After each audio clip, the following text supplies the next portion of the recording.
উপস্থিত প্রত্যেকটা মানুষ কিংকর্তব্যবিমূঢ় হয়ে গেল। আজ যে সবকিছু উন্মোচন কেউ ভাবতে পারেনি। তুবা স্থবির দৃষ্টিতে চেয়ে নিজের বান্ধবীর দিকে। হুমায়রা যে এত সহজে স্বীকার করবে সবকিছু তার কল্পনাতীত ছিল। নিস্তেজ নির্জীব স্বরে প্রশ্ন করল, কি এমন ক্ষতি করেছি আমি তোর, যে তুই আমার জীবনটা দুর্বিষহ করে তুললি? অগোচরে আমার পিঠে একের পর এক ছুরির আঘাত করেই গেলি। নিজের চুল টেনে ধরল হুমায়রা। গাল বেয়ে গড়িয়ে পড়ছে অশ্রুকণা। মৃদু আর্তনাদ করে উঠল সে। কি করিসনি সেটা বল। এক এক করে আমার সব জায়গা তুই ছিনিয়ে নিয়েছিস। স্কুল কলেজ সব জায়গায় আমার দাপট চলত। প্রতিটা ক্লাসে আমি ফার্স্ট থাকতাম। স্কুল কলেজের প্রতিটা অনুষ্ঠানে টিচার সবার আগে আমাকে ডাকত। ভার্সিটি আসার পর সব বদলে গেল। ডিপার্টমেন্ট ভিত্তিক ফেস্টিভ্যালে টিচাররা তোকে ডাকত। টপের ভেতরে তুই থাকতি। অসহ্য লাগত আমার তোকে। সেজন্য তোদের সাথে বন্ধুত্বের সম্পর্ক গড়ি। পড়ার সময় তোকে এটা সেটা বলে মনোযোগ ক্ষুণ্ণ করার চেষ্টা করতাম। টপে আমি ব্যতীত আরও অনেকে থাকত। তাহলে টার্গেটটা কেন আমিই হলাম? তুবার প্রশ্নে বিষণ্ণ হাসল হুমায়রা। ফয়সালের দিকে নেত্রপাত করল। সেই দৃষ্টিতে রয়েছে না পাওয়ার আক্ষেপ, কষ্ট আর বেদনা। তুই টার্গেট হওয়ার একটাই কারণ। ফয়সাল ভাই, এই মানুষটাকে আমি একটু একটু করে ভালোবেসে ফেলেছিলাম। উনি যেদিন প্রথম তামান্নাকে ড্রপ করার জন্য ভার্সিটি এসেছিলেন সেদিনই আমার উনাকে বেশ ভালো লাগে। ধীরে ধীরে এই ভালো লাগা ভালোবাসাতে রূপ নেয়। এরপর তামান্না আশেপাশে থাকতাম। জানার চেষ্টা করতাম ওরা কেমন মেয়ে পছন্দ করে, ওর ভাইয়ের কি কি পছন্দ ইত্যাদি ইত্যাদি। কিন্তু এখানেও বিধিবাম। তুই মাঝখানে চলে এলি। তামান্না উঠে পড়ে লাগল তোকে ভাইয়ের বউ করার জন্য। আমি কতভাবে বুঝিয়েছি আমি ওর ভাইকে পছন্দ করি, ও বুঝলি না। যেদিন তোদের বিয়ে হয় আমি সুইসাইড করার চেষ্টাও করেছি, কিন্তু সাহস হয়নি। বারবার মনে হয়েছে তুই আমার শত্রু। এক এক করে তুই আমার সকল জায়গা নিয়ে নিয়েছিস। তোকে কিছুতেই সুখী হতে দেওয়া যাবে না। তারপর প্ল্যান করে আমি এসব করি। একজন গুপ্তচর লাগাই তোর পিছনে, তোর সার্বক্ষণিক কর্মকাণ্ডের খোঁজ খবর দেওয়ার জন্য। তোকে কোনো পুরুষের সংস্পর্শে দেখলে রংচং মেখে ভয়েস চেঞ্জ করে ফয়সাল ভাইয়ের কাছে উপস্থাপন করতাম। কথা শেষ করে দম নিল হুমায়রা। ঠিক তখনই তার গালে সপাটে চর বসিয়ে দিলেন রাশেদা খাতুন। উনার চোখ দিয়ে যেন অগ্নি ঝরছে।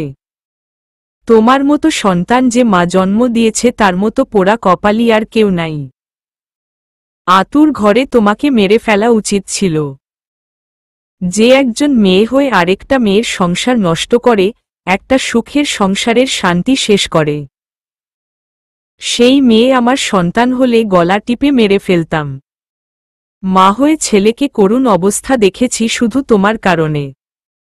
গালে হাত দিয়ে অশ্রুসিক্ত লোচনে রাশেদা খাতুনের পানে চেয়ে রইল হুমায়রা। তোমাকে যে নিজের আরেকটা মেয়ে মনে করতাম তারই প্রতিদান বুঝি দিল। মনোয়ারা বেগমের কথায় মাথা নত করে ফেলে সে। প্রথম থেকেই আপনাকে আমার পছন্দ ছিল না। আপনার হাবভাব কেমন যেন ছিল। আপনি আমার স্ত্রী সম্পর্কে যেসব বানোয়াট কথা বলেছেন তা যদি কোনো ছেলে বলতো তাহলে তাকে কি করতাম নিজেও জানি না। মা বাবা আমাকে আদব কায়দা শিখিয়েছ। মেয়েদের গায়ে হাত তুলতে নিষেধ করেছে।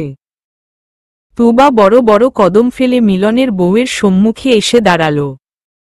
তার দুটো হাত নিজের হাতের মুঠোয় নিয়ে নিল। আপনার কাছে আমি সারাজীবন কৃতজ্ঞ থাকব ভাবি। বর্ষর সাহায্যটা আপনিই করেছেন।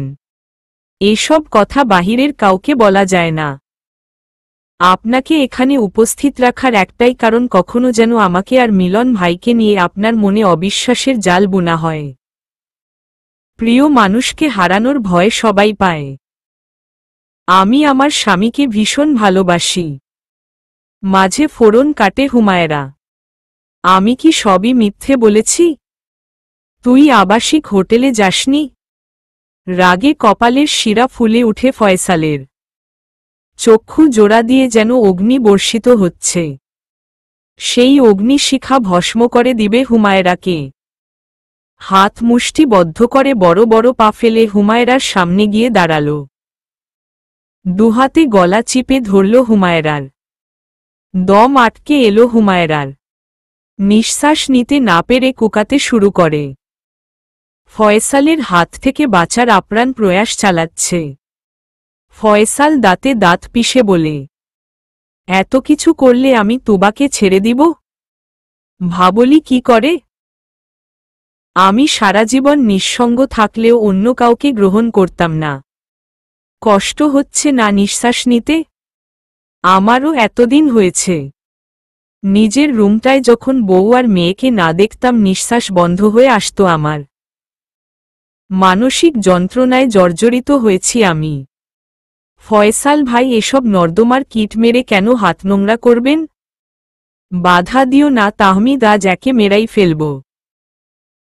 কেউ ছাড়াতে পারছে না ফয়সালকে।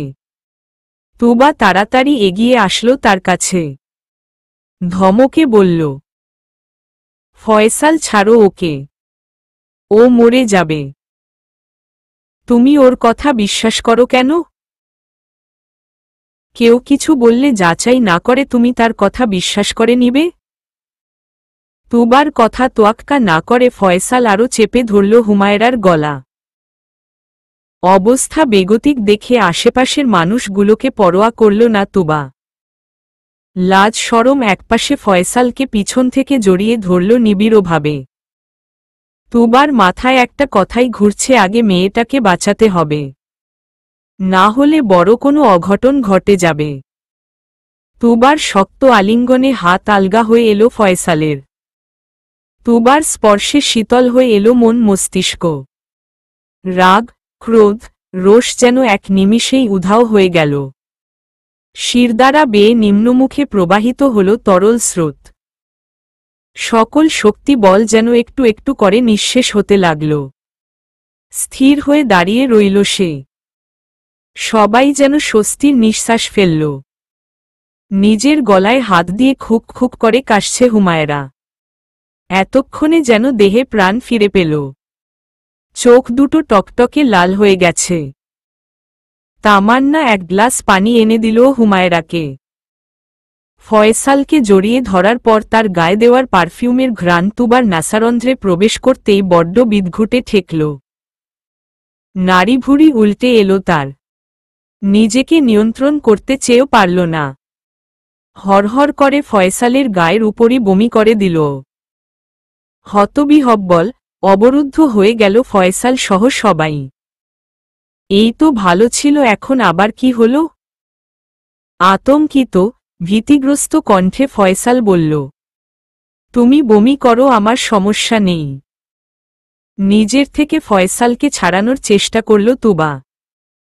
কণ্ঠনালী দিয়ে কোনো শব্দ বের হচ্ছে না তার। কথা বলতে বড্ড কষ্ট হচ্ছে তার। মুহূর্তেই তার পুরো শরীর একেবারে নেতিয়ে গেল। নিভু নিভু করছে দুচোখ। ফুরবল কণ্ঠে বলল, ফয়সাল ছাড়ো আমাকে, অসহ্য লাগছে আমার। তুবার জেদ ভেবে আরও একটু নিজের সাথে চেপে ধরল ফয়সাল। আবারও বমি করে দিল সে। ফয়সাল, পাগলামি করো না, আমার হাত ছাড়ো। তোমার পারফিউমের বিচ্ছিরি গন্ধটা আমি আর নিতে পারতেছি না, আমার অসহ্য লাগছে। হাতের বাঁধন ঢিলে হয়ে এলো ফয়সালের। ছাড়া পেতেই সেখানেই বসে পড়ল সে। মনোয়ারা বেগম আর রাশেদা খাতুন সমানে তুবার পিঠ মালিশ করতে লাগলেন। একটু স্বাভাবিক হতেই সোফায় গিয়ে বসল সে। চোখ বন্ধ করে জোরে জোরে নিঃশ্বাস নিচ্ছে। মনোয়ারা বেগম জায়গাটা পরিষ্কার করে এসে মেয়ের পাশে বসলেন। পরিস্থিতি কিছুটা স্বাভাবিক হতেই মিলন আর তার স্ত্রী চলে গেল।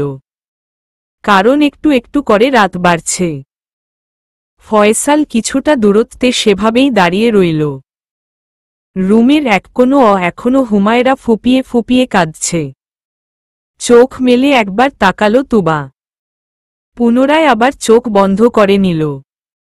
তাহমিদকে উদ্দেশ্য করে বলল, তাহমিদ, হুমায়রাকে ওর বাসায় পৌঁছে দিয়ে আয়। বিস্ফোরিত চোখে তাকায় হুমায়রা। স্থির চোখে চেয়ে রইল তুবার দিকে। তাহমিদ আমতা আমতা করে বলল, আমি?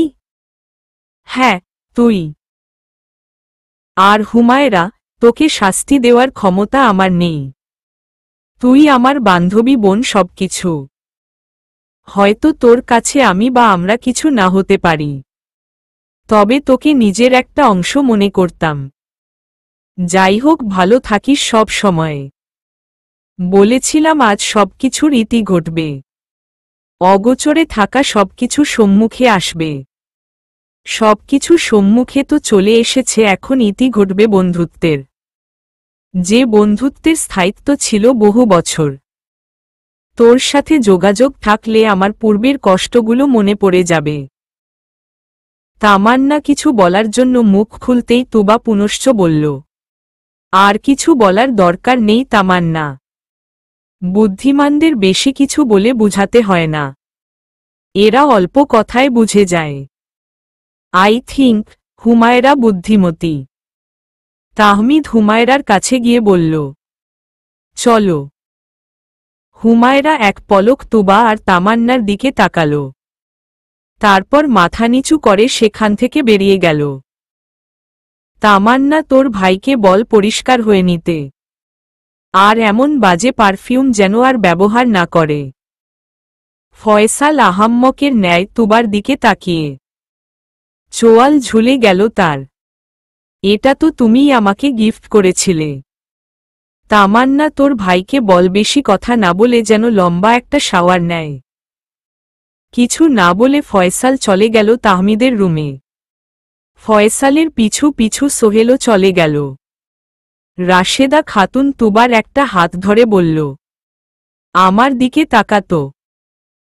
চোল মেলে তাকায় তুবা। তোর কি গত মাসে হয়েছে? শাশুড়ির দিকে ভ্রু যুগল কুচকে তাকিয়ে রইল সে। মনোয়ারা বেগম কিছুটা আন্দাজ করতে পেরে খুশিতে উনার চোখ দুটো চকচক করে উঠল। চোখ বন্ধ করে ভাবল তুবা। অতঃপর এপাশ ওপাশ মাথা দুলিয়ে না বুঝাল। বয়সের ভারে ভাঁজ পড়া অধৈর্যরা প্রসারিত করে বললেন, আমার অনুমান সত্যি হয়। কথাটা বলতেই উনার কাঁধে হাত রাখে মনোয়ারা বেগম। তোমরা যাও, আমার তুবার সাথে কিছু কথা আছে। কোনো বাড়তি কথার দরকার নাই, সবাই ক্লান্ত, ঘুমোতে যা। বেশি কথা বলো না তো। খুব বেশি প্রয়োজন তাই বলছি। আর মা ফারিয়ার পাশে আমার মেয়েও ঘুমোচ্ছে। নির্ঘাত এতক্ষণে কাঁথা নোংরা করে ফেলেছে। একটু বদলে দিবে? মেয়েকে চোখ রাঙিয়ে চলে গেলেন রাশেদা খাতুন আর সাথে মনোয়ারা বেগমও। হ্যাঁ রে, ভাইকে কি আরো শাস্তি দিবি? তোর ভাইয়ের তো সবে শাস্তি শুরু। আমি সব হিসাব কড়ায় গণ্ডায় নিব। তামান্না অসহায় ভঙ্গিতে বলল, বেচারাকে আর শাস্তি দিস না।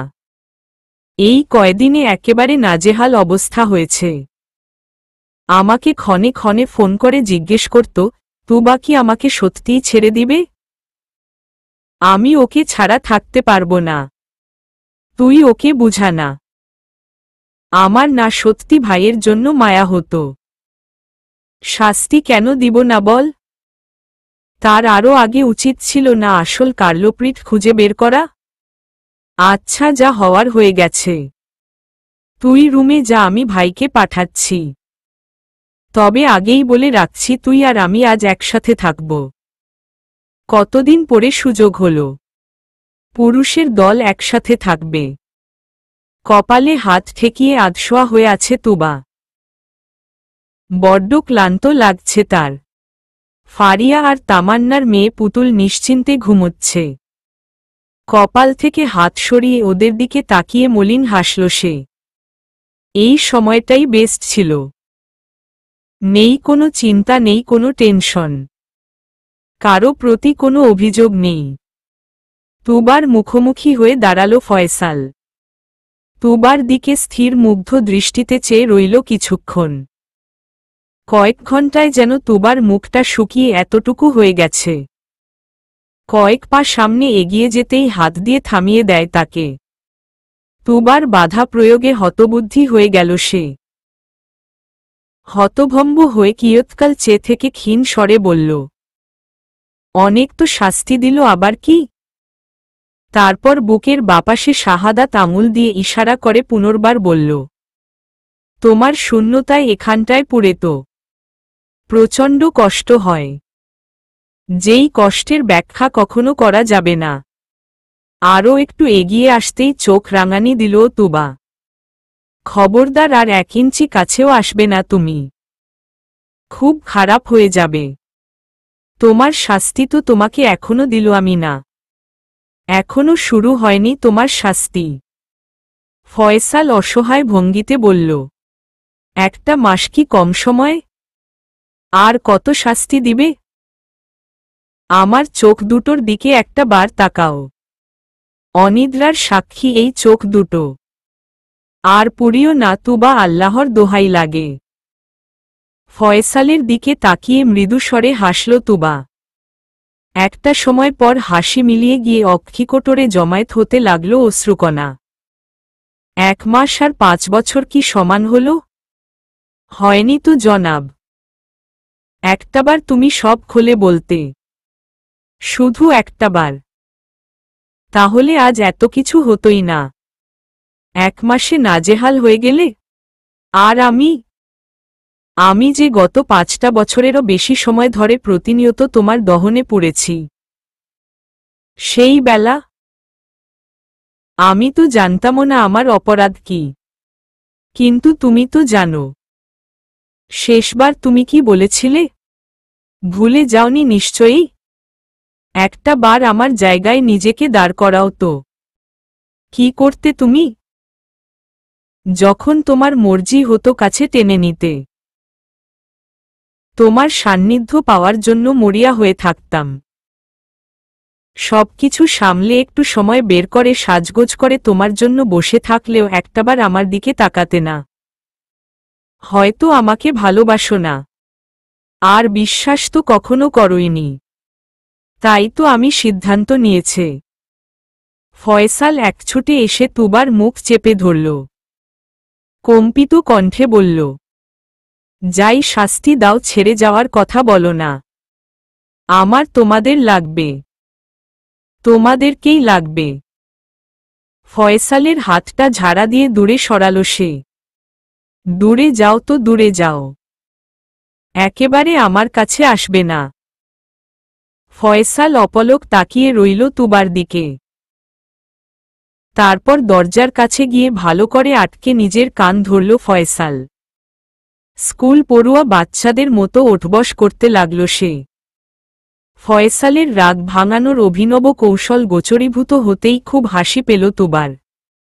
তবে সেই হাসি অন্তরেই মাঝেই সীমাবদ্ধ রইল। মোটেও হাসা যাবে না। এই যে তাকে অবিশ্বাস করল, তার শাস্তি তো পেতেই হবে। ভ্রু উঁচিয়ে পুরো মুখ জুড়ে গাম্ভীর্যের রেখা টানল সে। যেন সামনের মানুষটা ওঠবস করে মরে গেলেও তার কিছু যায় আসে না।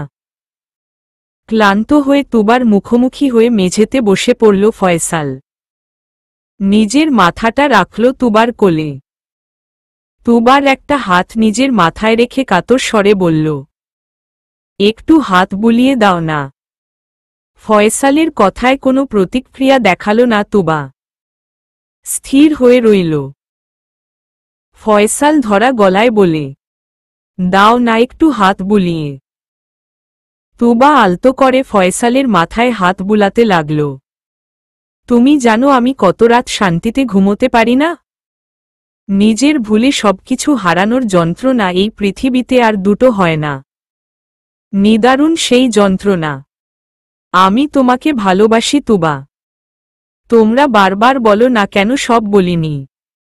আমার মনে হতো যদি সব সত্যি হয় আর তুমি আমাকে ছেড়ে চলে যাও, তখন ফারিয়া আমার কাছে আমার দুনিয়া। ও যখন আমাকে বাবা বলে ডাকে তখন আমার কাছে দুনিয়ার সবকিছু তুচ্ছ লাগে। তুবার কোমর প্যাঁচিয়ে ধরল সে। আজ আমি শান্তির ঘুম দিব। ঘুমের মাঝে ঠোঁট উল্টে কান্না শুরু করল তামান্নার মেয়ে। মাথা সামান্য উঁচু করে তার দিকে কপাল কুঁচকে তাকিয়ে রইল ফয়সাল। বাঁকা হাসল তুবা। রোগর গলায় বলল, তা তো হচ্ছে না জনাব। আজ দুই বান্ধবী একসাথে ঘুমাব। আর আপনারা পুরুষ পার্টি একসাথে। তবে আপনি কবে নাগাদ শান্তির ঘুম দিতে পারবেন তা বলতে পারছি না। কারণ আপনার শাস্তির মেয়াদকাল শেষ হয়নি এখনো। কবে শেষ হবে তাও বলতে পারছি না। আমি বাড়িতে থাকব, সাথে আমার শ্রদ্ধাভাজন শাশুড়ি মাও আমার সাথে এই বাড়িতে থাকবে। আপনি একা একা ওই বাড়িতে থাকবেন। আমার সকল সহায় সম্পদ, হিরে, রত্ন এইখানে রেখে ওই বাসায় থাকব? এত ঠেকা পড়েনি। আমিও আমার সব জামা কাপড় নিয়ে এখানে শিফট করব। তুবা মুখ ভেঙচিয়ে বলে, সুখে থাকতে ভূতে কিলায়।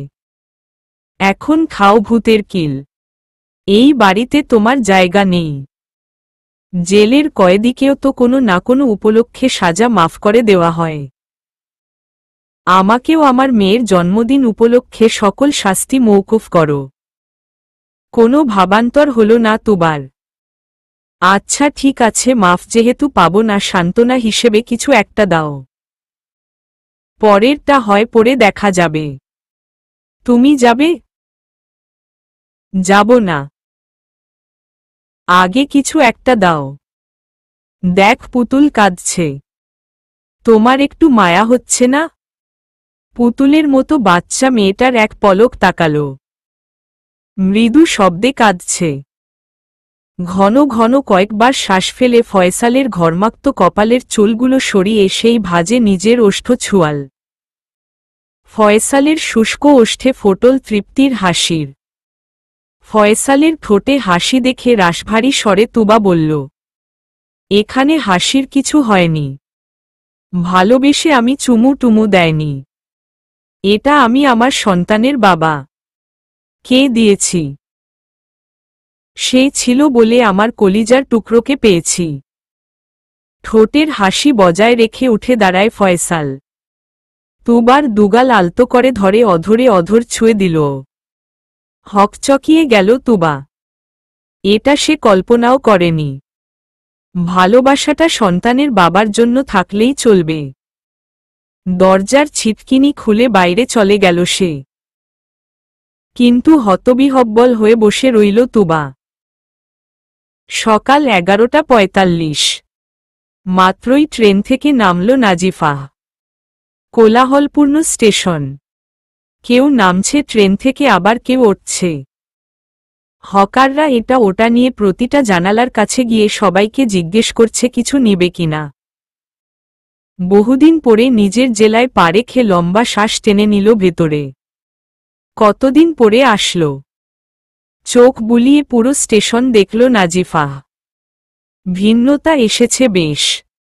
রোদের প্রখরতা বাড়ছে ক্ষণে ক্ষণে। সেখানে বিলম্ব না করে নাজিফা পা বাড়াল সিএনজি স্ট্যান্ডের দিকে। বাড়ি পৌঁছাতে প্রায় আরও 1 থেকে 1.5 ঘন্টা। অপ্রত্যাশিতভাবে বাবা মা তাকে দেখলে নিশ্চয়ই খুব খুশি হবে। সিএনজির ঝাঁকি ঝুঁকি খেয়ে চিরপরিচিত বাজারে এসে পা রাখল নাজিফা। বাজারের ডানপাশের পথটার দিকে তাকাল। এই পথে সে স্কুল যেত।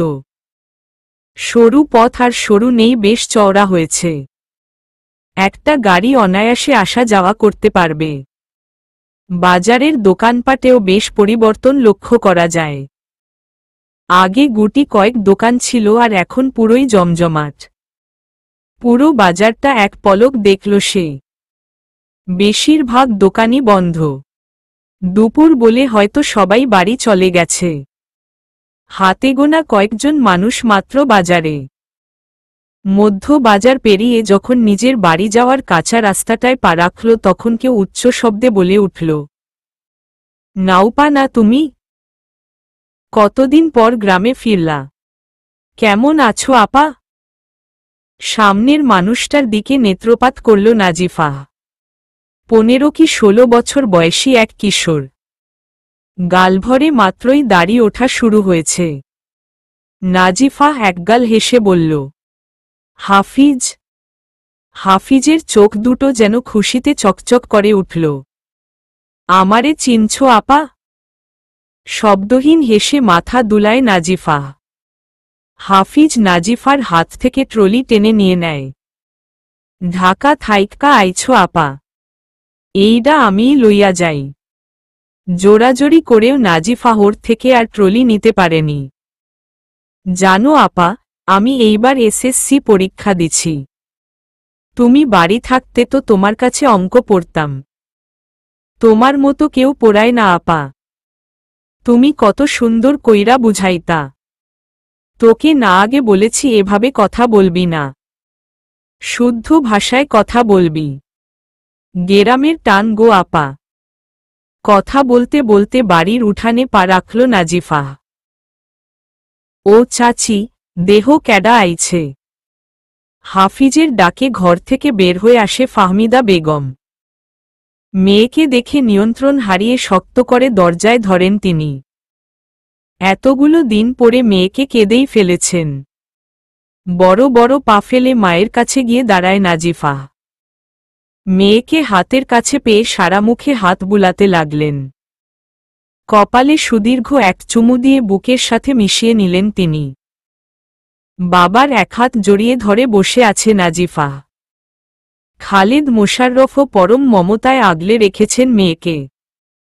আজ যেন মনটা শান্ত হল উনার। সেই কবে মেয়েকে ঢাকা গিয়ে দেখে এসেছিল, আর আজ বহুদিন পর দেখল। পুরো গ্রাম হয়ে গেছে নাজিফা বাড়ি এসেছে। এক এক করে অর্ধেক গ্রামের মহিলারা দেখে গেছে তাকে। বড় অস্বস্তি হচ্ছিল তার। সে কি নতুন বউ নাকি জেলখানার কয়েদি যে তাকে এভাবে জনে জনে এসে দেখে যেতে হবে? মাথার উপর সাই সাই করে পাখা ঘুরছে। মৃদুস্বরে নাজিফা বাবাকে উদ্দেশ্য করে বলল, ফাহিম কোথাও বাবা? সবাই তো এসে দেখে গেল আমাকে। তোমার ছেলেকে খবর পায়নি? কলেজে তো ছুটি হওয়ার কথা। কোথায় কি করছে আল্লাহ জানে। ফাহমিদা বেগম এসে মেয়ের মাথায় হাত রাখলেন। গোসল করে আয়, ভাত খেয়ে নিবি। মায়ের পেট জড়িয়ে ধরল সে। আহ্লাদি স্বরে বলল, ডাল ভর্তা বানিয়ে দিবে মা? ঢাকায় কতবার ট্রাই করছি কিন্তু তোমার মতো হয় না মা। কিছু একটার কমতি থেকে যায়। তুই গোসল করে আয়, আমি বানাচ্ছি। গোসল করে এসে নাজিফা দেখল ফাহমিদা বেগম সবকিছু রেডি করে বসে আছে। মাথা থেকে তোয়ালেটা নামিয়ে চেয়ার টেনে বসল। তুমি খাইয়ে দাও মা। নৈশব্দে ফাহমিদা বেগম মেয়েকে খাইয়ে দিতে লাগলেন। খাওয়ার পর্ব শেষ হতেই এটো প্লেটটা নিয়ে ফাহমিদা বেগম কলপারের দিকে পা বাড়ায়। আঁচল টেনে ধরে নাজিফা। চোখ দুটো নয়নবাড়িতে টইটম্বুর। ফাহমিদা বেগম একটু কাছে আসতেই উনাকে শক্ত করে জড়িয়ে ধরে নাজিফা। এক নাগারে ফুপিয়ে চলেছে সে। ফাহমিদা বেগমও কাঁদছেন, কিন্তু তার কান্নায় কোনো শব্দ নেই। প্রকৃতি আমার সাথে এমন কেন করছে মা? হন্তদন্ত হয়ে কেউ ঘরে প্রবেশ করল। হাঁপাতে হাঁপাতে বলল,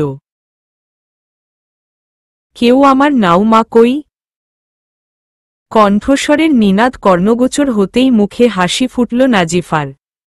আনমনে বলে উঠলে, বকুল ফুফু। আনমনে একের পর এক ফাইলের পাতা উল্টাচ্ছে তাহমিদ। কিছুই ভালো লাগছে না তার। আজ অফিস এসে শুনল নাজিফা 1 সপ্তাহের ছুটি নিয়েছে।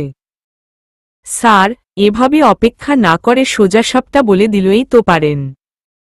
তনয়ার কথায় সম্বিত ফিরে পেল তাহমিদ। মলিন হেসে জবাব দেয়, এখন আর সেই পরিস্থিতি নেই যে সোজাসাপটা বলে দিব। আগে পরিস্থিতিকে অনুকূলে আনি, তারপর সব বলবো সব।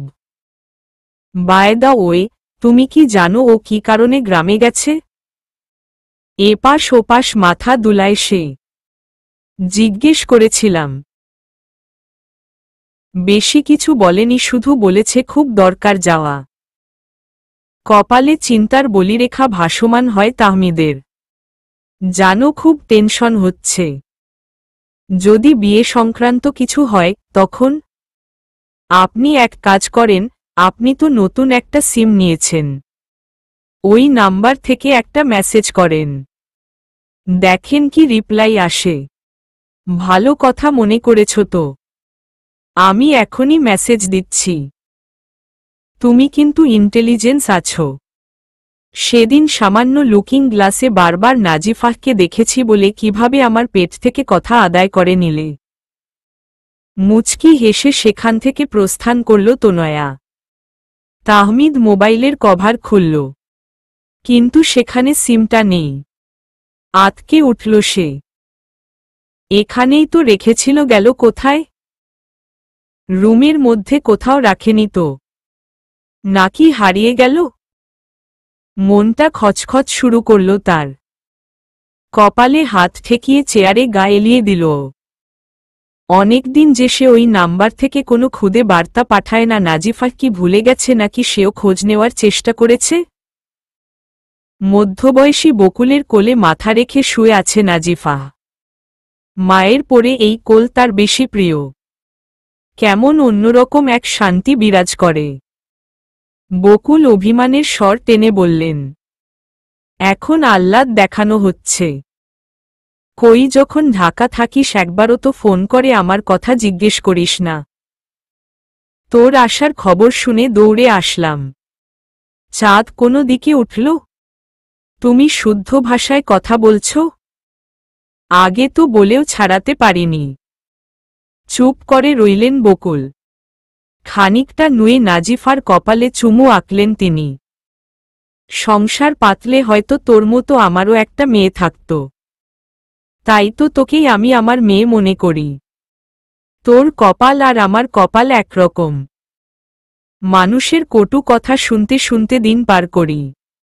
বকুলের একটা কোল বালিশের ন্যায় জড়িয়ে ধরে নাজিফা। মানুষ তার চামড়ার মুখ দিয়ে কত কথাই বলবে, এসব গায়ে মাখতে নেই। আগে শুনলে খারাপ লাগত, কিন্তু এখন আর লাগে না। আমি কতটা শুদ্ধ। মানুষ বললেই তো আর আমি চরিত্রহীন হয়ে যাব না। বকুল ধরা গলায় বললেন, মানুষ কেন যে রত্ন চিনে না? চাচি কেমন আছে ফুফু? চাচা কি আগের মতো চাচির সাথে দুর্ব্যবহার করে, গায়ে হাত তুলে? হতাশাজনক শ্বাস ফেলে বকুল। তীব্র আক্ষেপ এই শ্বাসে। কথায় আছে না, কয়লা ধুইলে ময়লা যায় না। আমার ভাইয়ের স্বভাবও তেমন। বয়স হচ্ছে কিন্তু স্বভাব পরিবর্তন হচ্ছে না। আমার ভাইয়ের বউয়ের ধৈর্য আছে। এত কিছু সহ্য করেও সংসার করে যাচ্ছে। নাজিফা দু চোখ বন্ধ করে কাতর স্বরে ডাকল, ফুফু। বাবা আর সালাম চাচার সম্পর্কটা কি আর ভালো হবে না? ছোটবেলায় দেখতাম দুজনের গলায় গলায় ভাব। হুট করে কি হয়ে গেল? চাচা বাবার ছায়াটাও সহ্য করতে পারে না। বাবাকে জিজ্ঞেস করেছিলাম, কিন্তু বাবা উত্তর দেয়নি। ওদের দুই বন্ধুর সম্পর্ক পুনরায় আগের মতো হবে কিনা জানা নেই আমার। ছোটবেলার দিনগুলো খুব মনে পড়ে আমার। স্তব্ধতায় আচ্ছাদিত হয়ে গেল চারপাশ। কারো মুখে কোনো রা নেই। শুধু কর্ণগোচর হচ্ছে শ্বাস প্রশ্বাসের নিনাদ। আনমনে নাজিফার মাথায় হাত বুলিয়ে দিচ্ছে বকুল। চারপাশে শুধু দুঃখ, কষ্ট আর বিষাদ। কথার মোড় ঘুরায় নাজিফা। দুঃখের কথা বলতে তার একটু ইচ্ছে করছে না। তোমাকে আমার এত বেশি ভালো কেন লাগে জানো? মৃদুস্বরে হেসে বকুল জিজ্ঞেস করে।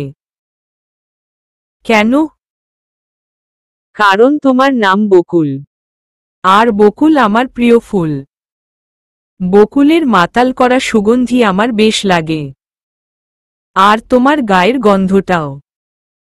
দুজনের মাঝে আলাপচারিতা চলতেই থাকল। পরিশ্রান্ত বিকেল। কাল রাতে পুরো বাসা জমাট থাকলেও এখন একেবারেই নীরব, জনশূন্য। সোহেল, ফয়সাল আর তাহমিদ নাস্তা করে একসাথেই অফিসের উদ্দেশ্যে বেরিয়ে গেছে। তামান্না মেয়েকে নিয়ে তুবার সাথে হাসপাতাল গিয়ে এরপর সোজা নিজের বাসায় চলে গেল। ভাইকে দিয়েছিস খবরটা?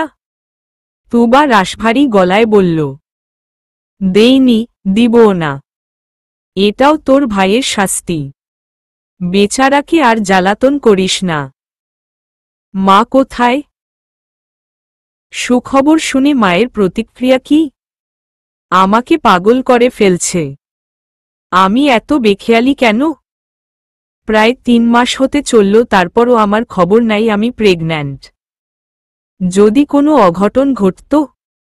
এসব বলে বলে দুজন আমার মাথা খারাপ করে দিচ্ছে। এত সব ভেজালের মাঝে পিরিয়ডের কথা তো আমার মনেই ছিল না। আর ফারিয়া পেটে থাকা কালীন যে লক্ষণগুলো ছিল এর ছিটেফোঁটাও এবার নেই। শরীর ফুরবল লাগত, তবে খাবারে কোনো প্রকার অরুচি নেই। লজ্জায় বলতে পারি না। আমার সারাদিন শুধু খেতেই ইচ্ছে করে। আর বমি বলতে কাল রাতে একটু হলো। জানিস, আমার ভাইয়ের কথা ভাবতেই মায়া হচ্ছে। এত কিছু থাকতে তুই ভাইয়ের সংস্পর্শে গেলেই বমি হয়। আহারে বেচারা। মায়ের সাথে কথা বলতে পারবো? দুবিয়াইন বাজারে গেল তেঁতুল আর আমড়া কিনতে। আর ফারিয়া? তোর রক্ত তো একেবারে তোর মতো। কোথাও কাউকে যেতে দেখলে পাগল হয়ে যাওয়ার জন্য। উনারা কখন আসবে? মাত্রই তো গেল। কখন আসে আল্লাহ জানে। রাখছি তাহলে, পরে কথা হবে। তামান্নার সাথে কথা বলা শেষ করে তুবার ভীষণ ক্ষুধা অনুভব করল। কিন্তু ভাত খেতে ইচ্ছে করছে না। রান্নাঘরে কতক্ষণ দাঁড়িয়ে থেকে চিন্তা করল পুডিং বানাবে। পরে ভাবল না, নুডলস করা যাক। প্রায় মিনিট 20 পরে একটা বাটিতে নুডলস খেতে বসেছে সে।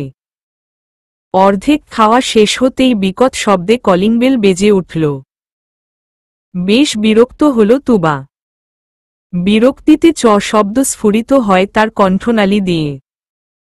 হাতে থাকা বাটিটা রেখে পা বাড়ায় দরজার দিকে। দরজা খুলতেই কেউ একজন তুবাকে আষ্টেপৃষ্ঠে জড়িয়ে ধরে। তুমি এমন করছো, দাও না ওগুলো। আগে তো তুমিই দিতে। তাহলে এখন এমন করছো কেন? ফাহিমের কথায় তার পাশের মানুষটা অসহায় হয়ে তাকিয়ে রইল। চক্ষু জোড়ায় তার অপরাধবোধ। তার মন সায় দেয় না এই ছেলেটাকে এভাবে নষ্ট করতে, তার ভবিষ্যৎ অন্ধকার করতে। কিন্তু সে অপারগ। ইচ্ছের বিরুদ্ধে গিয়ে এসব করতে হচ্ছে। নেশা করা ভালো না। নিজের চেহারা দেখেছিস? সামনে না তোর এইচএসসি পরীক্ষা। যা গিয়ে মন দিয়ে পড়াশোনা কর। অভ্যাস তো তুমিই করিয়েছ, এখন বলছো কেন নেশা করা খারাপ? তুমিই তো বলেছিলে নেশা করলে হাফসাকে ভুলতে পারব। ও যে আমাকে ধোঁকা দিয়ে ওর বাবার পছন্দমতো ছেলেকে বিয়ে করেছে, সেগুলো ভুলে থাকতে পারব। তুমি আমার দুহাত দেখ। 2 দিন ইয়াবা না নিতে পেরে দুহাত কি করেছি। দাও না কয়েকটা। নিজেকে কেমন উদ্ভ্রান্তের মতো লাগে। ব্লেড দিয়ে নিজের শরীরটাকে ক্ষত বিক্ষত করে ফেলতে ইচ্ছে করে। তোর বাবা যখন জানবে তুই নেশা করিস তখন কি হবে? চেহারা জুড়ে আধার ঘনীভূত হল ফাহিমের। বিষণ্ণ স্বরে বলল, বাবা বেঁচে থেকেও মরে যাবে। সব বুঝিস, তাহলে নেশা করিস কেন? আমি বললেই তুই নেশা করবি? আর এই বয়সে কিসের প্রেম ভালোবাসা? এখনো ইন্টার শেষ করলি না, কোনো কাজ করিস না, তাহলে কোনো বাপ তোর কাছে মেয়ে দিবে? শুনেছি তোর বোন নাকি বাড়ি এসেছে, যা গিয়ে দেখা কর। চোখে মুখে ক্রোধ দেখা দিল ফাহিমের। চোখ দুটো অগ্নিশিখার ন্যায় লাল হয়ে গেল। ওর কথা বলবে না, ওর জন্য আজ সবকিছু। ওর বিয়ে হয়ে গেলে আমি বাবার কাছে হাফসার কথা বলতে পারতাম। ওর জন্যই আমি হাফসাকে হারিয়েছি। বুকে হাত দিয়ে বলতো, তোর বোনের বিয়ে হয়ে গেলে তুই হাফসার কথা তোর বাবাকে বলতে পারতি? মাথা নুইয়ে ফেলে ফাহিম। শুন ফাহিম, মানুষের কথা বিশ্বাস করবি না কখনো। আজকাল কেউ কারো ভালো চায় না। ফাহিম শান্ত, নিস্তেজ স্বরে শুধায়। তুমি কেন আপুকে বিয়ে করলে না? স্তব্ধ হয়ে গেল মানুষটা। ফাহিমের কাছে এমন প্রশ্ন সে আশা করেনি। স্তিমিত দৃষ্টিতে চেয়ে রইল ফাহিমের দিকে। উত্তর দিল না যে। মলিন হাসল মানুষটা। বাড়ি জাগিয়ে বোনের সাথে দেখা কর। আর নেশা করিস না, নিজের পড়াশোনায় মন দে। মা, বিকেল গড়িয়ে সন্ধ্যা হচ্ছে, এখনো তোমার ছেলে এলো না?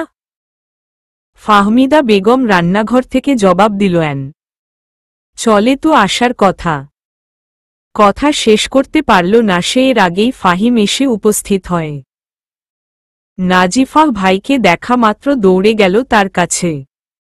দুগালে হাত রেখে বলল, কেমন আছিস? এভাবে শুকিয়ে গেছিস কেন? ঠিকমতো খাস না? কোনো জবাব দিল ফাহিম। বোনের দিকে অগ্নিদৃষ্টিতে চেয়ে থেকে হাত দুটো ঝাড়া দিয়ে চলে গেল নিজের রুমে। ভাইয়ের এহেম আচরণে মনক্ষুণ্ণ হয় নাজিফার। যে ভাই বোন বলতে অজ্ঞান ছিল, কি হলো তার? সেভাবেই সেখানে স্থির হয়ে দাঁড়িয়ে রইল। আকস্মিক জড়িয়ে ধরায় হতবিহব্বল, কিংকর্তব্যবিমূঢ় তুবা। ভালোবাসি তুবা, খুব ভালোবাসি। আমাকে আবারও বাবা হওয়ার খবর দিয়েছ। আমার ইচ্ছে করছে তোমাকে আমার বুকের ভেতরে লুকিয়ে রাখি। ফয়সালের মুখে যতবার সে ভালোবাসি কথাটা তুবার অন্তঃস্থলে ঠিক ততবারই শিহরণ বয়ে যায়। অন্যরকম অনুভূতির সঞ্চার হয়। ফয়সাল, ছাড়ো আমাকে। তোমাকে না বলেছি আর এই বাড়িতে পা রাখবে না। এসেছ কেন? তুমি বললেই আমি শুনব। তুমি এত খারাপ কেন? একটাবার নিজের মুখে বলতে পারলে না? আমার অসহ্য লাগছে। বমি করে দিব কিন্তু।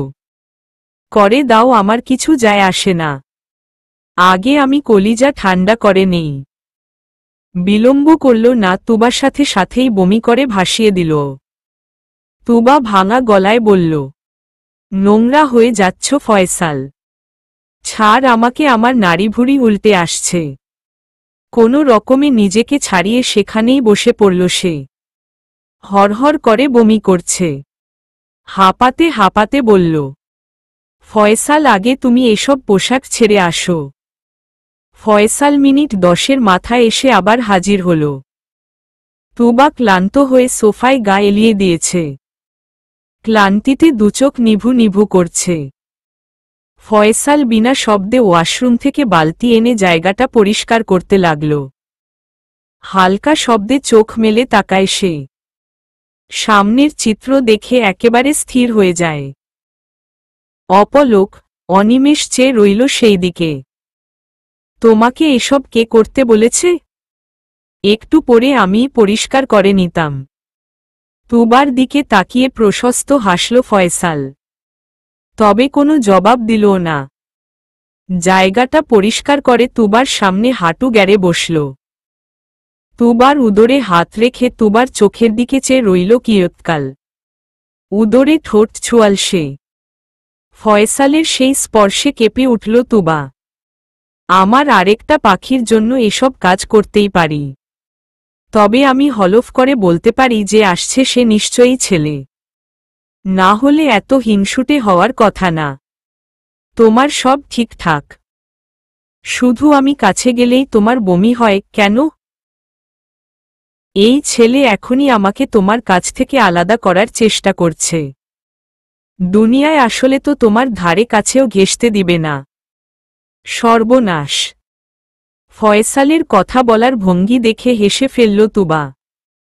তুমি পারফিউম ব্যবহার করা ছেড়ে দাও, তাহলেই হবে। আজব পারফিউম তো তাহমিদও ব্যবহার করে। ভ্রু যুগল কিঞ্চিত কুচকে বলে, আমি নিশ্চয়ই তাহমিদকে আলিঙ্গন করি না। মুচকি হেসে দুটো চিকন চুড়ি তুবার হাতে পরিয়ে দিল। আমাকে সুখবর দেওয়ার উপহার। রাতে খাওয়া দাওয়ার পর্ব শেষ করে নাজিফা তার মায়ের হাতে একটা শাড়ি, বাবার হাতে পাঞ্জাবি আর ফাহিমের হাতে শার্ট প্যান্টের শপিং ব্যাগ দিল। ফাহিম এখনো অবধি কথা বলেনি নাজিফার সাথে। ভাইয়ের পরিবর্তন বেশ ভাবাচ্ছে নাজিফাকে। সে তো আগে এমন ছিল না। কিছু টাকা খালেদ মোশাররফের হাতে দিয়ে বলল, অফিসিয়ালি আমার প্রথম মাসের ইনকামের টাকা বাবা। আমি চাইলেই পারতাম কোনো মাধ্যমে টাকাটা পাঠাতে। আমি নিজ হাতে তোমাকে এই টাকাটা দিতে চেয়েছিলাম। আমি সচক্ষে তোমার চোখমুখের উপচে পড়া আনন্দ দেখতে চেয়েছিলাম। খালেদ মোশাররফ টাকাগুলো হাতে নিয়ে স্থবির দৃষ্টিতে মেয়ের দিকে তাকিয়ে রইলেন। এই ব্যাপারটা পুরো অপ্রত্যাশিত ছিল। কোনো সন্তান যখন তার ইনকামের টাকা বাবার হাতে তুলে দেয়, একজন বাবার জন্য অনেক বড় পাওয়া এটা। অশ্রুসিক্ত নয়নে খালেদ মোশাররফ এক হাতে মেয়েকে বুকে জড়িয়ে নিলেন। বাবার সাথে পাল্লা দিয়ে নাজিফাও কাঁদছে। ফাহমিদা বেগম এসে মেয়ের মাথায় হাত বুলাতে লাগলেন। আমার বিয়ে করা লাগবে না বাবা। বিয়ে হয়ে গেলে এই দৃশ্যটা আমি কখনো দেখতে পেতাম বলো? তোমার মুখে তৃপ্তির হাসি ফুটাতে পারতাম? আকস্মাৎ ফাহিম বলে উঠল, বিয়ে করবে কেন? বিয়ে করলে তো এইসব সম্পত্তি ভোগ করতে পারবে না, স্বামীর বাড়ি চলে যাবে। তাই বিয়ে না করে সবকিছু ভোগ করার ধান্ধায় আছো। প্রতিটা কথার নিনাদ শ্রবণেন্দ্রিয় হতেই চমকিত, বিস্মিত হয় নাজিফা। এক একটা বাচ্চ যেন তীরের চেয়েও ধারালো ছিল, যা সোজা কলিজার মাঝ বরাবর আঘাত হেনেছে। বিস্ফোরিত চোখে ভাইয়ের মুখের দিকে চেয়ে রইল অনিমেষ। জলকপাট একেবারে স্থির নাজিফার। সমস্ত কায়া অসার, জড় বস্তুর ন্যায় হয়ে গেল। অত্যধিক রাগে ফুঁসছে ফাহিম। সেই রাগের ভার সামলাতে ঘন ঘন শ্বাস ফেলছে। ফাহমিদা বেগমও তার অতি আদরের ছেলের আনন পানে চেয়ে রইলেন। সেদিনই তো সবকিছুর জন্য মাফ চাইল। নিজের শরীরের সর্বস্ব শক্তি দিয়ে ফাহিমের গালে চর বসালেন খালেদ মোশাররফ। রাগের প্রকোপে পুরো শরীর কাঁপছে উনার। দাঁত কিরমির করছেন তিনি। জোরে জোরে নিঃশ্বাস নিচ্ছেন। রাগে, ক্রোধে পুরো চেহারা রক্তিম বর্ণ ধারণ করেছে। ফাহিম তার বাবার দিকে কিছুক্ষণ চেয়ে থেকে নাজিফাহ দেওয়া শার্ট প্যান্ট মেঝেতে ছুঁড়ে মারে। হনহনিয়ে নিজের রুমে চলে যায়। নাজিফার উদাসীন, নিরাবেগ, নির্লিপ্ততা কণ্ঠস্বর। বাবা, তোমার ছেলে এগুলো কি বলে গেল? আমি কি বাবা এখনই ওর বোঝা হয়ে গেলাম? আমার কি করা উচিত বাবা? আজ কেন জানি মনে হচ্ছে আমার মৃত্যুই সবকিছুর সমাধান। তোমরা একটু শান্তি পাবে আমি মরে গেলে। তৎক্ষণাৎ মেয়েকে নিজের বুকের সাথে মিশিয়ে নিলেন ফাহমিদা বেগম। সন্তানের মুখে এমন কথা কোনো বাবা মাই সহ্য করতে পারবে না। ফাহমিদা বেগম ধরা গলায় বললেন, 10 মাস পেটে ধরে মরণ যন্ত্রণা ভোগ করে জন্ম দিলাম এই কথা শোনার জন্য? কোনো জবাব দিল না নাজিফা। তার কানে শুধু বাজছে ছোট ভাইয়ের কথাগুলো। এই তো সেদিনও সে হাফ প্যান্ট পরে কাঁদতে কাঁদতে এসে বিচার দিল তাকে নাকি কে মেরেছে। আর আজ সেই ভাই এতটা বড় হয়ে গেল। মাথায় হাত দিয়ে এক পথহারা পথিকের মতো বসে আছেন খালেদ মোশাররফ। উনার মস্তিষ্কে একটা কথাই ঘুরপাক খাচ্ছে, ছেলেকে তিনি মানুষ করতে পারেননি। বাবা হিসেবে তিনি ব্যর্থ। সভাতলে হাত পা ছড়িয়ে বসে আছে ফাহিম। তার একবার মনে হচ্ছে এসব বলা ঠিক হয়নি। ছোটবেলায় দিনের বেশিরভাগ সময় সে বোনের ছায়াতলে কাটিয়েছে। নিজের মুখের খাবার তার মুখে তুলে দিয়েছে। ছোটবেলায় কারো সাথে ঝগড়া করে বাড়ি এলে তার মা তাকে আরেক দফা মারত। তখন আশ্রয় নিত বোনের কাছে। আজ সেই মায়ের মতো বোনকে কথার বাণে জর্জরিত করেছে। আরেকবার মনে হচ্ছে বেশ করেছে বলেছে। এই বয়সে এসে কেন বিয়ে করছে না? সম্পত্তি ভোগ করার জন্যই তো। ওর বয়সী সবারই তো বাচ্চা আছে। দরজার ঠকঠক শব্দে ধ্যানভঙ্গ হয় ফাহিমের। আরও একবার ঠকঠক শব্দ কানে এলো তার। নিরুত্তর রইল সে। আবারও কড়া নাড়ার শব্দ কানে পৌঁছাতেই চেঁচিয়ে উঠে ফাহিম। দেখছ না দরজা খুলছি না, আবার কড়া নাড়ছ কেন? আমাকে বিরক্ত করবে না বলে দিলাম। তোমাদেরকে দেখলে অসহ্য লাগে। এবার অনবরত ঠকঠক শব্দ হতেই লাগল। ফাহিম এক প্রকার বিরক্ত হয়ে দরজা খোলে। নাজিফা বিষণ্ণ, অপ্রফুল্ল, বিষাদভারাতুর মুখে দাঁড়িয়ে আছে। ফাহিম দরজা খোলায় মলিন হাসল সে। ফাহিমের চোখের দিকে তাকিয়ে কান্না পেয়ে গেল নাজিফার। কিন্তু কান্না করলে চলবে না। ছুঁড়ে ফেলা সেই শার্ট প্যান্ট ফাহিমের হাতে দিল। জড়িয়ে যাওয়া স্বরে তার মুখ থেকে নিঃসৃত হল, আমার ইনকামের টাকা দিয়ে কিনেছে এটা। চোখেই সামনে অবহেলায় পড়ে থাকতে দেখলে কষ্ট লাগবে। আপাতত রেখে দে, আমার অগোচরে না ফেলে দিস। তখন তো আর আমি জানব না, আমার কষ্টও লাগবে না। এক সেকেন্ডও সময় বের করল না নাজিফা। দ্রুত পায়ে সেখান থেকে প্রস্থান করল। নাজিফা চলে যেতেই একেবারে স্থির, নিশ্চল হয়ে গেলে ফাহিম। বোনের সাধারণ কয়েকটা কথা মর্মার্থ ছিল বিশাল।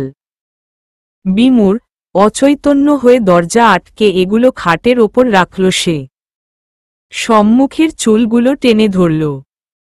সে অনুভব করল নিজেকে আর সে নিয়ন্ত্রণ করতে পারছে না। তার কখন রাগ হচ্ছে আর কখন শান্ত হচ্ছে কিছুই সে উপলব্ধি করতে পারছে না। নিজেই নিজেকে প্রশ্ন করল, এসব কি তার নেশা করার ফল? সন্ধ্যা ঘনিয়ে আসার সাথে সাথে তুবাদের বাসা থেকে ফয়সাল চলে গিয়েছিল। কয়েক ঘন্টার জন্যে এসেছিল সে। তামান্না মুখ থেকে যখন সুখবরটা শুনেছিল কয়েক মুহূর্তের জন্য সে স্তব্ধ হয়ে গিয়েছিল। তুবাকে একটা পলক দেখার জন্য মরিয়া হয়ে গিয়েছিল সে। তাই তো এমডিকে কোনো রকম বুঝিয়ে এসেছিল। শেষ মুহূর্তে তুবার কপালে সুদীর্ঘ চুমু এঁকে বলেছে, আমি কিন্তু রাতে আসব। প্রত্যুত্তরে তুবা ভেঙচিয়ে বলেছিল, এখন কাছে ঘেঁষতে দিয়েছি বলে কি রাতেও দিব নাকি? বাসায় ঢুকতে দিব না। উচ্চ শব্দে হেসে প্রস্থান করেছিল ফয়সাল। অফিস থেকে ফিরে টেবিলের উপর দুটো মিষ্টির প্যাকেট রেখেই তাহমিদ নিজের রুমে দৌড়ে গেল। নতুন সিমটা খুঁজে বের করতে হবে। তার মন বলছে নাজিফা তার খোঁজ করেছে। তার মনটা কু ডাকছে। বারবার মনে হচ্ছে নাজিফার বিয়ে হয়ে যাবে। রুমে এসেই পুরো রুম এলোমেলো করে ফেলল সে। কোথাও নেই। রুমের প্রতিটা কোণা খুঁজেছে, কেথায় রেখে মনে পড়ছে না তার। চিন্তামগ্ন হয়ে মাথায় হাত দিয়ে বসে রইল। দরজায় ঠেস দিয়ে তুবা বিদ্রূপের স্বর টানে, আমাকে একটা বার অভিনন্দন জানালি না? তোকে আবার মামা হওয়ার সুযোগ দিচ্ছি। আমার পছন্দের ছানার মিষ্টি নিয়ে এসেই বুঝি দায়িত্ব শেষ? মাথা উঁচিয়ে বোনের দিকে অসহায় চাহনি নিক্ষেপ করল তাহমিদ। ভাইয়ের বিষাদময় আদল দর্শিত হতেই বড় বড় পা ফেলে আসল কাছে। ব্যতিব্যস্ত স্বরে জিজ্ঞেস করল, কি হয়েছে? তোকে নাজিফার কথা বলেছিলাম না? একটা নতুন সিম কিনে ওর সাথে অচেনা প্রেমিক হয়ে বিভিন্ন বার্তা পাঠাতাম। তোর আর ফয়সাল ভাইয়ের ঝামেলার কারণে কয়েকদিন প্রেমিক পুরুষ রূপে আর কোনো খোঁজ খবর নেইনি। ও তো সারাক্ষণ আমার চোখের সামনেই থাকে। তাই কাল অফিস যায়নি, আজ গিয়ে শুনি ও ছুটি নিয়েছে। তনয়ার কাছে শুনলাম বাড়ি গিয়েছে। আমার না কিছু ভালো লাগছে না। বারবার মনে হচ্ছে বিয়ে সংক্রান্ত ব্যাপারে ও বাড়ি গিয়েছে। আমি কি আবারও ওকে হারিয়ে ফেলব? তুবা সান্ত্বনার স্বরে বলল, আরে এত টেনশন করার কি আছে? এই নাম্বার থেকে না কল কর। তাহমিদ বোনকে বুঝানোর ভঙ্গিতে বলল, এই নাম্বার থেকে কল করলে আমি শুধু অফিসিয়াল কথা বলতে পারব, আর ওই নাম্বার থেকে মেসেজ করলে খুঁটিনাটি সব তথ্য জানতে পারতাম। আচ্ছা ঠিক আছে, তুই আমার নাম্বার থেকে কল করে স্বরে ভিন্নতা এনে কথা বল। বোনের এই কথাটা মনে ধরল তাহমিদের। তুবার নাম্বার থেকে বার কয়েক কল করল নাজিফার নাম্বারে। প্রতিবারই রিং হতে হতে কেটে গেল। তাহমিদের টেনশনের মাত্রা যেন কয়েক গুণ বেড়ে গেল। ঘুটঘুটে পোরগার অন্ধকার কক্ষে একটা মোমবাতি জ্বালিয়ে সেই জ্বলন্ত মোমবাতির দিকে তাকিয়ে আছে একজন। জলকপাট স্থির রেখে একটু একটু করে মোমের গলে যাওয়া অবলোকন করছে সে। মোমের সেই ক্ষুদ্র অগ্নিশিখায় একটা আঙুল নাড়াচাড়া করতে করতে মিটিমিটি হাসতে লাগল। আমি ঠিক যেমনটা চাই তেমনটাই হয়। আমি চেয়েছি তোমার মেয়ে গ্রামে আসুক, এসেছে। আমি চেয়েছি তোমার ছেলে বেপথে যাক, গিয়েছে। হুট করে তার চোখ দুটো মোমের অগ্নিশিখার ন্যায় লালাভ হয়ে গেল। ক্রোধ, রোষ তার দুই চক্ষে ভাসমান। আর আমি এইবার চাই কেউ তোমাকে সামনাসামনি অপদস্থ করুক। আমি সেই দৃশ্য সচক্ষে অবলোকন করব। তোমার মেয়েটার জন্য আমার বেশ মায়া হয়। তোমার জন্য তাকেও ফাঁসতে হচ্ছে। নিস্তব্ধ, নিঝুম, স্তিমিত এই আধারিতে পুকুর পাড়ে বসে আছে নাজিফা। ঘুম আসছে না তার। মাঝে মাঝে একাকী নিজের সাথে সময় কাটানো উচিত। পুকুর পাড়ের হিমশীতল পবন গাত্র ছুঁয়ে দিচ্ছে ক্ষণে ক্ষণে। শরীর শীতল হচ্ছে, কিন্তু মন, সে তো উত্তপ্ত অনলের ন্যায়। প্রগাঢ় রজনীর গা ছমছম পরিবেশে সে ব্যস্ত পানির কলকল ধ্বনি শুনতে। শুকনো পাতার মর্মর আওয়াজে নাজিফার মনে হল ওখানটায় কেউ আছে। ক্ষণিকালয়ে গোচরীভূত হল না কিছুই। পাত্তা দিলও না তেমন একটা। যার আপাদমস্তক যে দুঃখ দিয়ে ঘেরা, তাকে কি আর ভয়, সমঙ্কা গ্রাস করতে পারে? পাশেই উল্টে রাখা মোবাইলটা হাতে নিল। পাওয়ার বাটন করতেই দেখল একটা অপরিচিত নাম্বার থেকে বেশ কয়েকটা কল এসেছে। সাইলেন্ট মুডে থাকায় হয়তো শুনতে পায়নি। একবার ভাবল কলব্যাক করবে। সময়ের দিকে তাকিয়ে সেই ইচ্ছেকে দমিয়ে রাখল সে। অতঃপর সেই অচেনা পুরুষের চেনা নাম্বারটায় ডায়াল করল। ফলাফল 0। তার মনে আবারও স্পৃহা জাগল বার্তা পাঠানোর। ভীতিগ্রস্ত মন পুনরায় স্বপ্ন বুনার দুঃসাহস করেনি। অন্তঃস্থলে থাকা হৃতের খবর নেওয়া হয়নি বহুকাল। অবহেলা, অনাদরে থাকা বস্তুটা খবর নেওয়া শুরু করলেন আপনি। আর আমার সুখলোভী মন একটুখানি সুখের আশায় স্বপ্ন বুনতে লাগল। একটু একটু করে আমার স্বপ্নগুলো যখন বিশাল আকার ধারণ করল, হারিয়ে গেলেন। একটুখানি সুখের আশায় আমিও অপেক্ষায় রইলাম, পড়ে দেখি সে সুখ না মরীচিকা। আমি বরাবরই আনাড়ি, সুখ না চিনে মরীচিকার পিছনে ঘোরাঘুরি করি। ভেবেছিলাম কোনো একদিন আপনার সাক্ষাৎ পাব। তা বোধহয় আর হবে না। আমি যে এক কঠিন সিদ্ধান্ত নিয়েছি। মেসেজ সেন্ড করে হিমশীতল হাওয়া নিঃশ্বাসের সাথে টেনে ভেতরে নিতে লাগল। যদি ভেতরের উত্তপ্ত অনল একটু প্রশমিত হয় সেই আশায়। রাত্রির মধ্যভাগ। মেয়েকে বুকে নিয়ে গভীর নিদ্রায় নিমজ্জিত তুবা। এত রাতে দরজার ঠকঠক শব্দে ঘুম হালকা হয়ে এলো তার। পিটপিট করে চোখ মেলে তাকায়। অন্ধকারে হাতড়ে মোবাইল খুঁজে বের করল সে। রাত 1:07 বাজে। আবারও ঠকঠক শব্দের সাথে ভেসে এলো তাহমিদের কণ্ঠস্বর। তুবা, একটু দরজা খোল না, আমার প্রচুর মাথা ব্যথা করছে। ভাইয়ের আওয়াজ পেয়ে মোবাইল হাতে তড়িঘড়ি করে উঠে বসল তুবা। দ্রুত পায়ে গিয়ে দরজা খুলে দিল। অন্ধকারে তাহমিদকে অস্পষ্ট দেখা যাচ্ছে। তুবা ঘুম ঘুম কণ্ঠে জিজ্ঞেস করল, কি হয়েছে? তাহমিদ কপালে হাত রাখল। যদিও অন্ধকারে তা বোঝা গেল না। মাথা ব্যথার জন্য ঘুম আসছে না। তোর কাছে কি ঔষধ আছে? ফ্ল্যাশলাইট তাহমিদের মুখ বরাবর ধরে তুবা সুচালো দৃষ্টিতে একবার তাকে পরখ করল। ভাইয়ের মতিগতি তার সুবিধার ঠেকেছে না। তাহমিদ চোখে মুখে হাত রেখে বলল, এটা নামা। চোখে লাগে তো। কি দেখছি সেভাবে? তুবা সন্ধিহান গলায় বলল, ফার্স্ট এইডের বক্স তো সবসময় তোর রুমেই থাকে। তাহলে কোনো দুঃখে তুই এই মাঝরাতে আমার কাঁচা ঘুম ভাঙিয়ে ঔষধের কথা জিজ্ঞেস করছিস? আমি তো রহস্যের গন্ধ পাচ্ছি। তাহমিদ কপট রাগ দেখিয়ে বলে, তোর কাকের কণ্ঠ শুনতে এলাম। যদি মাথা ব্যথা একটু কমে।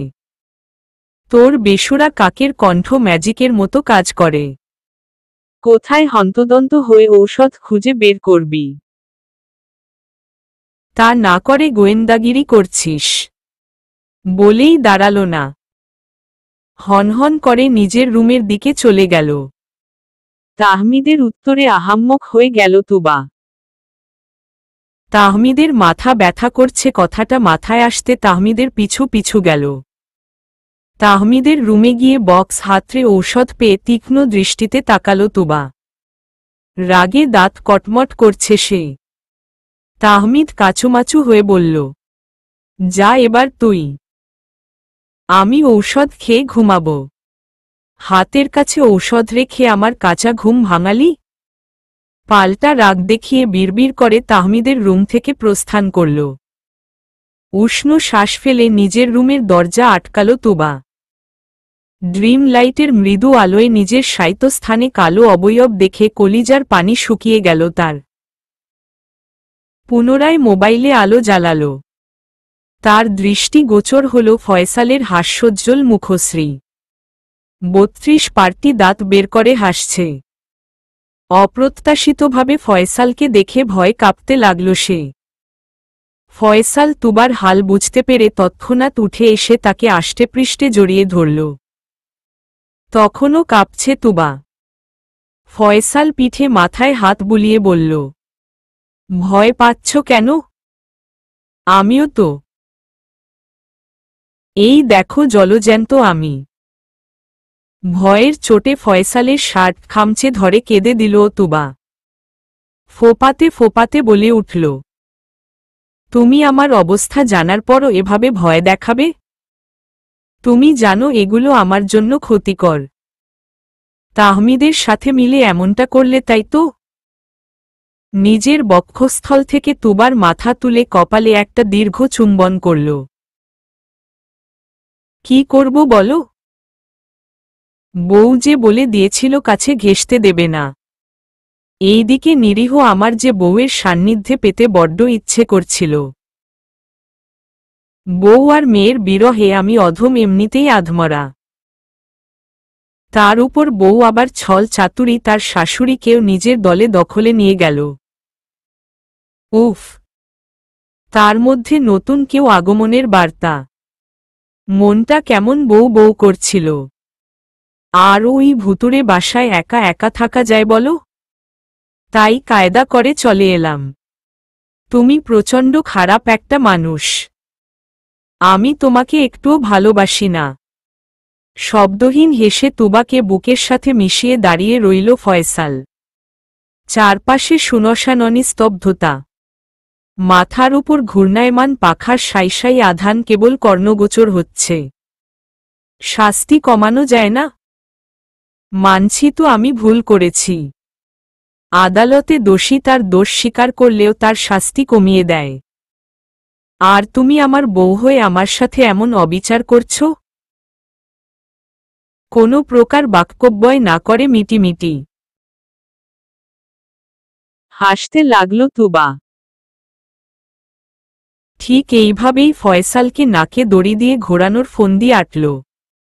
প্রতিনিয়ত আতঙ্কের মধ্যে রাখবে।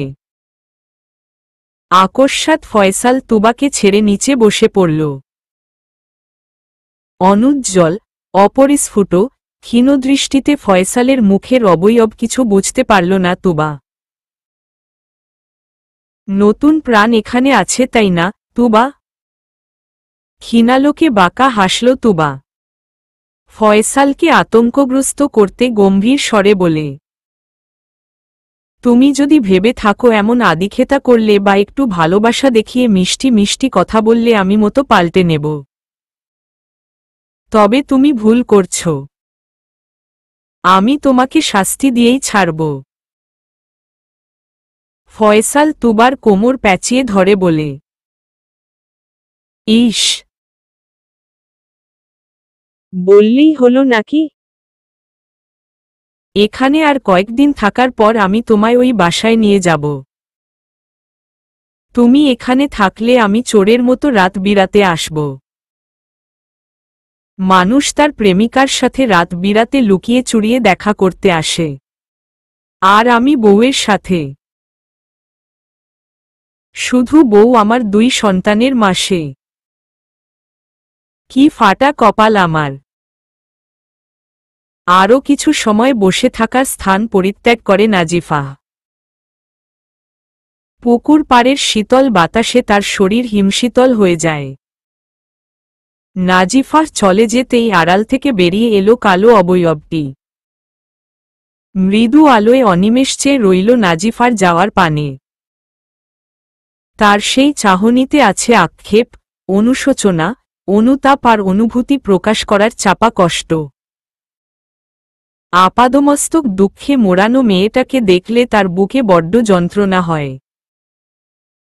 সে কেন পারে না মেয়েটার সকল দুঃখ ঘুচিয়ে দিতে? একটু আদর করে ভালোবেসে কাছে টেনে নিতে? কেন একটু মায়াভরা স্বরে বলতে পারে না ভালোবাসি তোকে? সহানুভূতি দেখে নিজের উপরই হাসল সে। মেয়েটার দুঃখের কারণ তো সে। মাঝে মাঝে তার নিজেকে ব্যর্থ আর কাপুরুষ মনে হয়। তাগড়া যুবক, স্বাবলম্বী হওয়ার পরও সে নিজের মনের কথাটা ভালোবাসার মানুষকে বলতে পারছে না। একটা সুখের সংসার সাজাতে পারছে না। বরং এমন ভাব করতে হয় যেন সেই তার বিরক্তির কারণ। চোখের বালি সে। অভিনয় করতে করতে হাঁপিয়ে গিয়েছে সে, বড্ড ক্লান্ত। একটুখানি বিশ্রাম দরকার। তার আর এসব ভালো লাগে না। সে একটু শান্তি চায়। চিন্তামুক্ত একটা শান্তির ঘুম দরকার। একটুখানি শান্তির নেশায় সে কয়েকবার আত্মহনন চেষ্টা চালিয়েছে, বরাবরই ব্যর্থ। বারবার মায়ের সেই বেদনার্ত মুখ চোখে ভাসত। তার কিছু হলে মায়ের কি হবে? মুখোশের আড়ালের মানুষগুলোর জন্য যে তার মা আজও সুখের মুখ দেখল না। সে যে তার মাকে একটু সুখের মুখ দেখাতে চায়। ধপ করে বসে পড়ল মাটিতে। বিশাল আকাশের দিকে চেয়ে রইল অপলক। কাক ডাকা ভোর। চারদিকে পাখির কিচিরমিচির শব্দ। ভোরের আলো ফুটতে শুরু করেছে। সকালের স্নিগ্ধ বাতাস শরীর আর মন একেবারে জুড়িয়ে যায়। ফাহমিদা বেগম নামাজ পড়েই নাস্তা তৈরির কাজে লেগে পড়েন। আটার ডো করার জন্য পানি চুলোতে বসিয়ে ঘাড় কাত করে দেখল নাজিফা রান্নাঘরের দরজায় দাঁড়িয়ে আছে। মলিন, ফ্যাকাশে, ম্লান চেহারা নাজিফার। মেয়ের দিকে তাকিয়ে রইলেন নিষ্পলক। আমি কাটাকুটি করে দেই? ম্লান হেসে ফাহমিদা বেগম বলেন। দিবি? আচ্ছা দে। তাহলে আমার কাজও তাড়াতাড়ি শেষ হয়ে যাবে। রাশেদা খাতুনের হাতে চায়ের কাপ দিয়ে রান্নাঘরের দিকে অগ্রসর হয় তুবা। এখনো নাস্তার বন্দোবস্ত করা বাকি। মনোয়ারা বেগম বেআইনের পাশে বসে আছেন। সাজ সকালে চা খাওয়ার অভ্যাস উনার নেই। তুবার রুম থেকে ফয়সালকে বের হতে দেখে ভূত দেখার মতো চমকে উঠে রাশেদা খাতুন। গরম চায়ে জিভ পুড়িয়ে ফেললেন তিনি। চাপা আর্তনাদ করে উঠলেন। ফয়সাল তড়িঘড়ি করে মায়ের কাছে যেতেই আরেক দফা চমকান মনোয়ারা বেগম। দুবিয়ানের চোখে চোখ পড়তেই মুচকি হাসলেন তারা। বসার ঘরে তুবা এসেও অস্বস্তিতে পড়ে যায়। ফয়সালের আসার খবর বলা হয়নি কাউকে। গলা ঝেড়ে বলল, আজকে ব্রেড আর জেলি দিয়ে নাস্তা সেরে নাও। গ্যাস লাইনে সমস্যা হচ্ছে। জেলি মাখা পাউরুটিতে ফয়সাল কামড় দিয়ে রাশেদা খাতুনকে বলে, সন্ধ্যার দিকে সবাই রেডি হয়ে থেকো, একেবারে তোমাদের নিয়ে যাব। রাশেদা খাতুন রোগর গলায় বললেন, আমি যে পরিকল্পনা করলাম ছেলের বউ আর নাতনিকে নিয়ে এই বাসায় সারা জীবন থাকব। ফয়সাল গম্ভীর স্বরে বলে, ঘর জামাই থাকলে মানুষ আমাকে খারাপ বলবে না? ফয়সালের কথা শুনে তুবা খুক করে কাশতে লাগল। রাশেদা খাতুন পুনশ্চ ভাবলেশহীনভাবে বলেন, তোকে কে থাকতে বলেছে? তুই ওই বাসায় থাকবি। এর মাঝে টিপ্পনি কাটে তাহমিদ। আমাদের কিন্তু আপত্তি নেই ফয়সাল ভাই। ঘর জামাই থাকলেও থাকতে পারেন। অফিস যাওয়ার উদ্দেশ্যে জুতা পরছে ফয়সাল। তার পাশে দাঁড়িয়ে আছে তুবা। জুতো পরে উঠে দাঁড়ায় সে। ব্যাগপত্তর গুছিয়ে তৈরি হয়ে থাকবে, কিন্তু বলে দিলাম, না হলে আমিও এখানে থেকে যাব। তাহলে রাতটা না হয় তাহমিদের সাথে কাটিয়ে দিও, সেই সময় বলে দিবে। বলেই তুবার কপালে সুদীর্ঘ চুমু আঁকল। বরের মায়াভরা স্পর্শ কপাল ছুতেই পরম আবেশে চোখ বন্ধ করে নিল তুবা। কিছু কিছু অনুভূতি কখনো পুরনো হয় না। অনুভূতির কারণে শিহরিত হয় সমস্ত কায়া। এমন একটা দৃশ্যের অপেক্ষায় আমি গত 5টা বছর ধরে ছিলাম। আমি অফিস যাওয়ার সময় আমার অর্ধাঙ্গী দরজায় দাঁড়িয়ে আমার বিদায় দিবে। আর শেষ মুহূর্তে আমি তার কপালে আমার ঠোঁটের উষ্ণ ছোঁয়া দিব। সারাদিন অফিস শেষে আমার বাড়ি আসার তাড়া থাকবে। কেননা একজোড়া অপেক্ষারত আখি যুগল আমি পৌঁছানোর অপেক্ষায় থাকবে। ওই যে আমি তার কপালে চুমু এঁকেছি। জানো, আমার না বড্ড আফসোস হয়।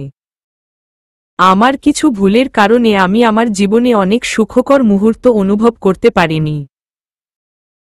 আমি এই কয়দিনে যা বুঝেছি, বাহিরের মানুষের সাথে যেভাবে গাম্ভীর্যতা আর ব্যক্তিত্বের বহিঃপ্রকাশ ঘটিয়ে কথা বলি, বউয়ের সাথে সেই গাম্ভীর্যতা বজায় রাখতে নেই। এই গাম্ভীর্যতা স্বামী স্ত্রীর মাঝে অদৃশ্য দেয়াল হয়ে দাঁড়ায়।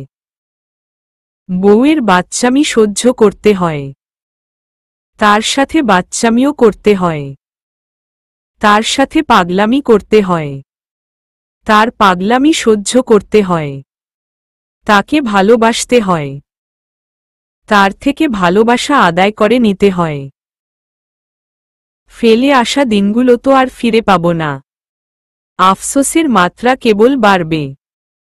তবে আমি ক্ষুদ্র ক্ষুদ্র সুখকর, আবেগপ্রবণ কিছু স্মৃতি নতুন করে তৈরি করতে চাই, যা তোমাকে আমার অনুপস্থিতিতে কল্পনায় শান্তি দিবে। ঘটনাগুলো কথা মনে করে তোমার ঠোঁটে প্রাপ্তির হাসি ফুটবে। চোখ মেলে অপলক, অনিমেষ তাকিয়ে রইল তুবা ফয়সালের দিকে। তার চোখে মুখে হাসি প্রতীয়মান। ভেতরের অনুভূতিগুলো এলোমেলোভাবে দৌড়াচ্ছে প্রবল আনন্দে। তুবার মুখের উদ্দীপ্ততা দেখে ফয়সালও হাসল। পুনর্বার ফয়সালের ঠোঁট তুবার গাল ছুঁয়ে দিল। অক্ষি যুগল বড় বড় করে তাকালো ফয়সালের অভিমুখে। এটা আমাকে প্রথমবার বাবা হওয়ার অনুভূতির সাথে পরিচয় করানোর জন্য। আবারও চুমু আঁকল তুবার আরেকটা গালে। তুবা স্তম্ভিত স্বরে বলে, খারুশ, আনরোমান্টিক মানুষটা হঠাৎ করে রোমান্টিক আর সাচ্চা প্রেমিক হয়ে গেল। একটু বেশি বেশি হয়ে গেল না? যে রাস্তা পার হওয়া সময়ও বউয়ের হাত ধরত না, আর এখন দরজায় দাঁড়িয়ে বউকে একের পর এক চুমু দিয়ে চলেছে। ব্যাপার ঠিক হজম করতে পারছি না। উৎফুল্ল আর প্রসন্ন হাসল ফয়সাল।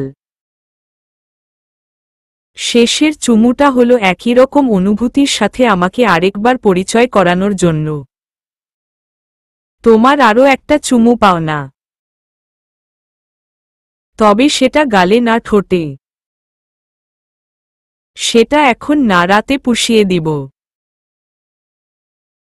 তুবা কপট রাগ দেখিয়ে বলে, অসভ্য লোক কোথাকার, যাও তো এখান থেকে। হাসতে হাসতে প্রস্থান করে ফয়সাল। তার যাওয়ার পানে তাকিয়ে রইল তুবা। যখন ফয়সাল দ্বিতীয়বার তুবার গাল ছুঁয়ে দিচ্ছিল, ঠিক সেই মুহূর্তে ড্রয়িং রুমে এসেছিলেন রাশেদা খাতুন। আকস্মাৎ সেই দৃশ্য গোচরীভূত হয় উনার। তাড়াতাড়ি সরে পড়েন উনি। ছেলে বা বউ যে কেউ দেখলে বিব্রতকর পরিস্থিতিতে পড়বেন। তবে আল্লাহর দরবারে শুকরিয়া আদায় করতে ভুললেন না। মায়ের হাতে হাতে সাহায্য করে সবেমাত্র সবকিছু গুছিয়ে টেবিলে রাখল নাজিফা।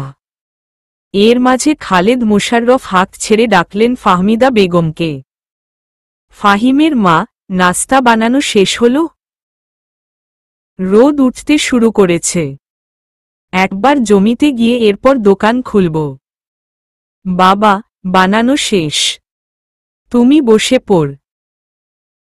বলেই নাজিফা একটা চেয়ার টেনে বসল। বা পাশের চেয়ারটা টেনে খালেদ মোশাররফও বসলেন। ফাহমিদা বেগমের আসার অপেক্ষা করছে তারা। উনি ফাহিমকে ডাকতে গিয়েছে। ফাহমিদা বেগম ডেকেই চলে এসেছেন। উনি সবার প্লেটে রুটি আর ভাজি দেওয়ার পর সম্মুখে দৃষ্টি নিক্ষেপ করেই উনার ভ্রু যুগল কিঞ্চিত কুঁচকে এল। তীক্ষ্ণ আর সুচালো চাহনিতে চেয়ে রইলেন। ফাহিমের চক্ষুদয় ফোলা ফোলা, লালাভ চক্ষু জোড়া দেখলে যে কেউ চমকে উঠবে। আর এই ভাবসা গরমেও ফুলহাতা শার্ট পরিধান করে আছে সে। এই গরমে ফুলহাতা শার্ট পরেছিস কেন? আর চোখ দুইটা লাল, রাতে ঘুমোসনি? ফাহমিদা বেগমের দৃষ্টি অনুসরণ করে পিছনে তাকায় নাজিফাহার খালেদ মোশাররফ। দুজনই ফাহিমকে জহুরির দৃষ্টিতে পরখ করে খাবারে মনোযোগ দিল। মায়ের প্রশ্নের জবাব না দিয়ে সোজা চেয়ার টেনে বসে পড়ল ফাহিম। কারো দিকে নজর না দিয়ে খাওয়া শুরু করল।